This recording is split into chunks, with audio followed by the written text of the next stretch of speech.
Magandang araw po, welcome po sa aking channel, Noob9 TV. Patalasasan po, meron po ba kayong mga properties na napapabayaan or non-performing assets? Plan nyo ibenta, pero wala kayong oras sa pagbenta nito.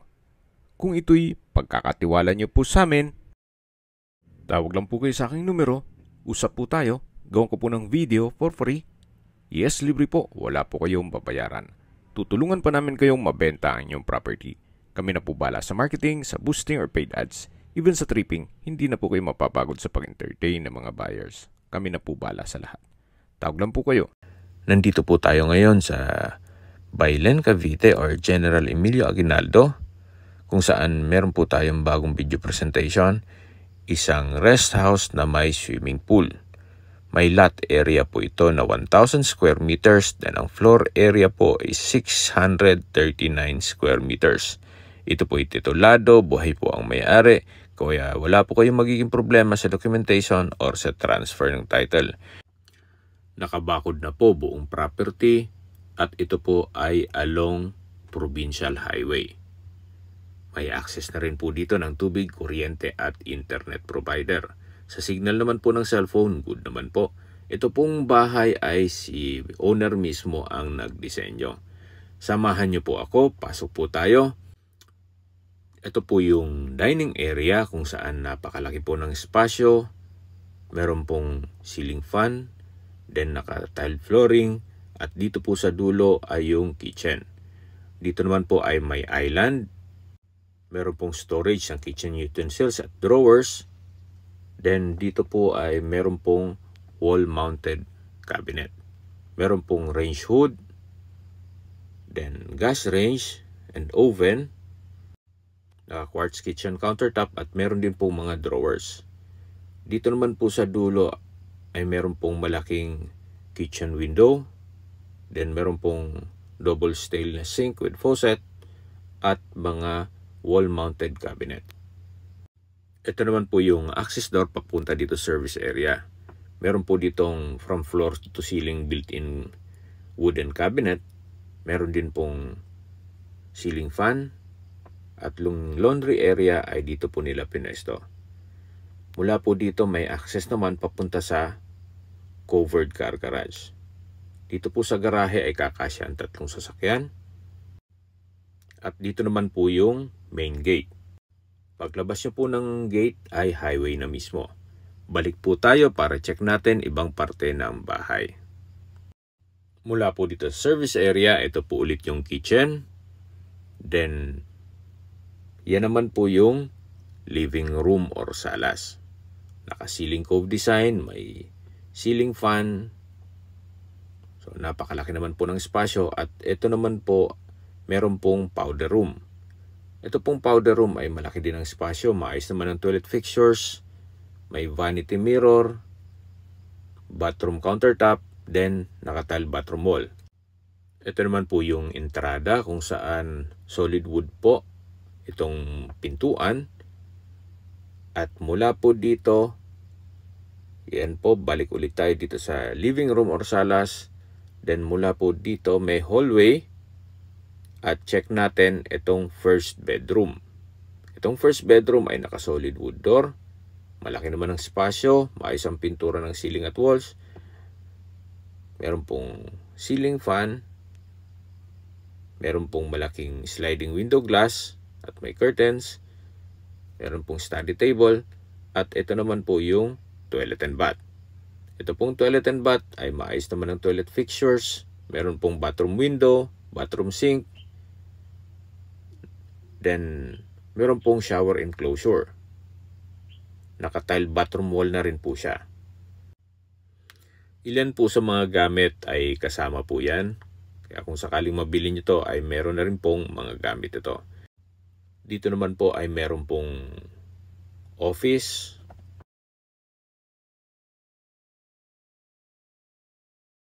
Kaya kung sakaling ma-acquire nyo to at work from home, pwede na po kayong pumesto dito. Or pwede rin pong gawing study room para sa mga bata. Meron pong access door dito papunta sa second floor. At pamaya po, iikutan natin yan. Then, bali dalawa po ang pintuan. Ito pong isang pintuan ay may access din dito sa family room at iba pang mga kwarto. So, mamaya po ikutan natin yan. Balik po ulit tayo dito sa opisina. Then, ito po ulit yung hallway. Check po natin yung pangalawang bedroom. Ito pong pangalawang bedroom, ganun din po. Napakalaki po ng espasyo.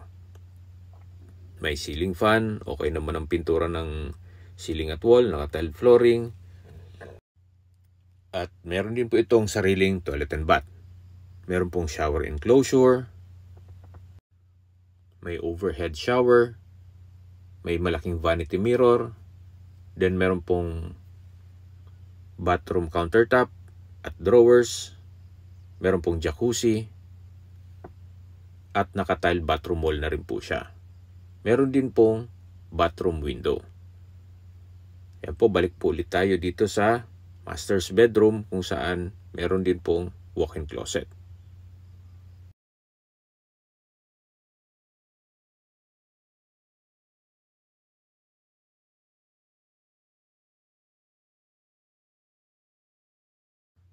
Okay, labas po tayo para ma-check natin ibang parte ng bahay. So mula po dito, ito po ulit yung hallway. Then meron pong mga storage pa dito, under stair storage. Na-maximize nila yung space. Then dito naman po yung another bedroom. So maayos din po, wala po kayong papagawa. Naka-tile flooring, maayos ang pintura ng ceiling at wall. At meron din po itong sariling toilet and bath. Naka-tile bathroom wall, maayos ang toilet fixtures. Meron pong hot and cold shower at meron pong shower enclosure.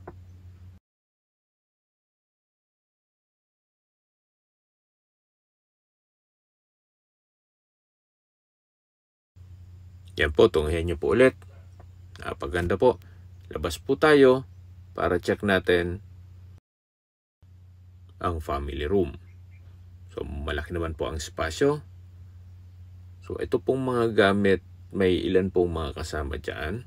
Mula po dito sa family room, meron pong sliding glass door na may access dito sa covered lanay at papunta sa swimming pool.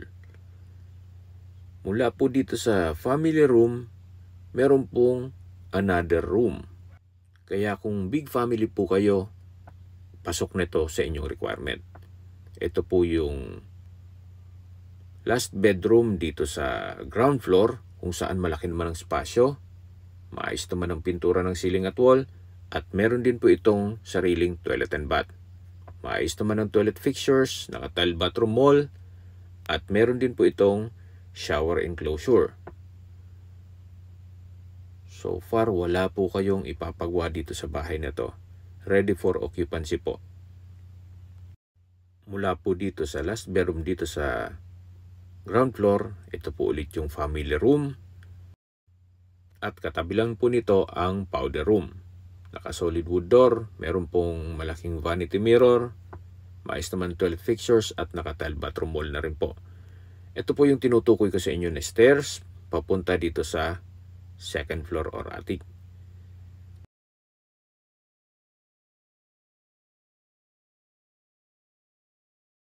Dito po sa side, meron pong malaking kwarto na pwedeng gawing music room or entertainment room. Meron din po itong sariling toilet and bath. Ito po yung shower. Meron pong bathroom sink at vanity mirror at naka-tile bathroom wall na rin po. Yan po yung shower. Dito naman po sa kabila ay yung banyo kung saan maayos naman ang toilet fixtures. Ganun din po ay tile bathroom wall. Ayan po, tunghayan nyo po ulit. Napakalaki pa po ng espasyo dito. Ito pong second floor or upper floor ay 358 square meters. Then yung ground floor is 281 square meters. Dito naman po yung workplace ni Sir. Napakalaki pa po. Gaya po ng nasabi ko sa inyo, kung malaking pamilya kayo, pwede na po itong gawing another bedroom. Hanggang dito po yan sa dulo. Meron pong mga storage. At ito pong mga nakikita nyo na mga maliit na access door, papunta yan sa side ng ceiling. Kung may kukumpunhin or gagawin, hindi na po kailangang magbaklas ng kisame. So, hanggang dito po, napakalaki po ng espasyo. Napakaganda po ng disenyo nitong bahay. Sa unang tingin nyo po, kala mo maliit lang. Pero pag pumasok po kayo, ang laki po.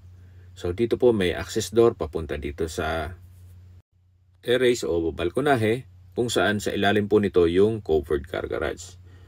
Ito po yung tinutukoy ko sa inyo na provincial highway. Ito pong terrace ay naka-tile flooring na rin. Then meron pong metal railing. Meron pong stock room dito. Yan po, check natin. May sariling window, may outlet ng kuryente. So, depende po sa inyo kung ano pang pwedeng i-project nyo dito. At sa taas po nito ay meron pong water tank. Ito pong hagdan ay papunta dyan sa garahe. At ito namang isang hagdan ay papunta sa water tank. Mula naman po dyan, ito po yung tinutukoy ko sa inyo na hagdan papunta dito sa covered car garage. Kung saan kakasya po mga 3 sasakyan dito. Summarize ko lang po. Ang lot area po nitong property ay 1,000 square meters. Meron po itong floor area na 639 square meters. Ang ground floor po ay 281 square meters, ang floor area, at ang upper floor po ay 358 square meters ang floor area. Meron po itong malaking 4 bedroom sa ground floor, at sa upper floor naman, meron pong isang malaking entertainment room at workplace. So napakalaki pa po ng espasyo.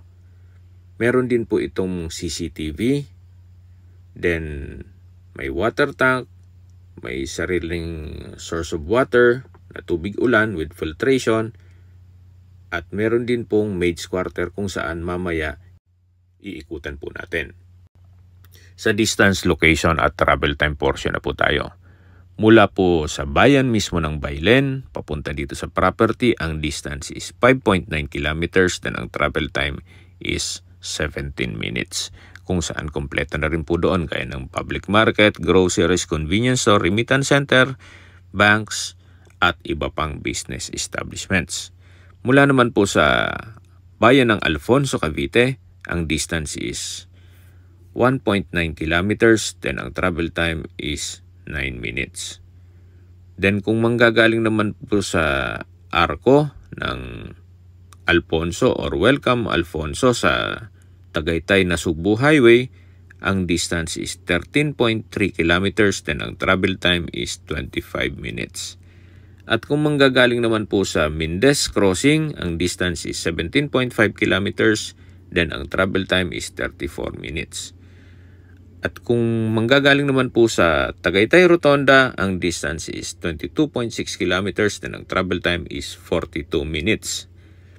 Mula naman po sa airport, ang distance is 60.8 kilometers, then ang travel time is 1 hour and 49 minutes. Ang estimated elevation above sea level is 1,083 feet, at ito po'y accessible ng public transportation. Okay, nandito po tayo sa likod ng parte ng bahay kung saan dito po meron pong isang structure na pwede po kayong mag-alaga ng manok or whatever na pwede nyong gamitin. Then, dito naman po yung storage ng mga tools. At ito po yung tinutukoy ko sa inyo na source ng water, tubig ulan, na meron pong filtration. Ito po yung maid's quarter kung saan halos parang isang bahay na rin. Ang size nito ay 7x3. Meron po itong kusina, may sink, then meron pong toilet and bath. So kung sakali pong may caretaker kayo, ayan po, meron pa siyang shower. Maayos naman ang toilet fixtures. So napakaswerte po din ng magiging caretaker gawa ng magkomportable naman po ang magiging tirahan nila. So ito po yung likod ng parte ng bahay kung saan ito po yung structure na pinakita ko sa inyo kanina, yung multipurpose, whatever na pwede nyo gawin. Then meron pong gazebo at ito naman po yung poolside. At yan naman po yung property 9 sa dulo. Meron din pong mga fruit bearing trees dito gaya ng nyog, saging, at marami pa pong iba.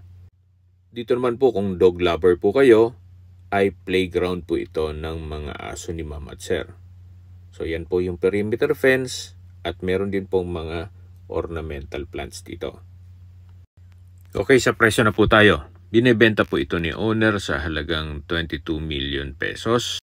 At ngayon po ay nag-markdown price na po si owner sa 19.5 million pesos net.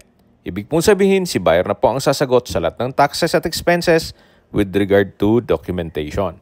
Kung may mga katanungan po kayo, tawag lang po kayo sa aking numero. At sa mga kababayan naman natin na sa ibang bansa, meron po akong WhatsApp, Viber at Telegram. Same number lang po, 0917-316-3399. Sa mga nagtatanong naman po ng aming Facebook, meron po aming Facebook page na Nov9TV at Facebook Real Video. Meron din pong TikTok at Instagram. May ibang YouTube channel po kami, the Nov9TV channel, Nov9TV Listings, Nov9TV On The Spot, Nov9TV Updates, at Nov9TV House Rental. Sana po naibigyan nyo ang video presentation. Paki-like and subscribe na lang po sa aking channel para ma-update din po kayo sa aking future listings. Kung sakali po hanap nyo yung mas malaking sukat ng lupa, meron din po kami ibang listings na pwede nyong pagpilian. Huwag po kayong mag-atubiling tumawag sa amin. Then, let us know your budget para malaman namin kung anong property pwede naming ilog sa inyo. Sa lahat pong viewers, subscriber at nagtiwala po sa amin, salamat po sa suporta. Ingat po kayo lagi at yung pamilya. Maraming salamat po.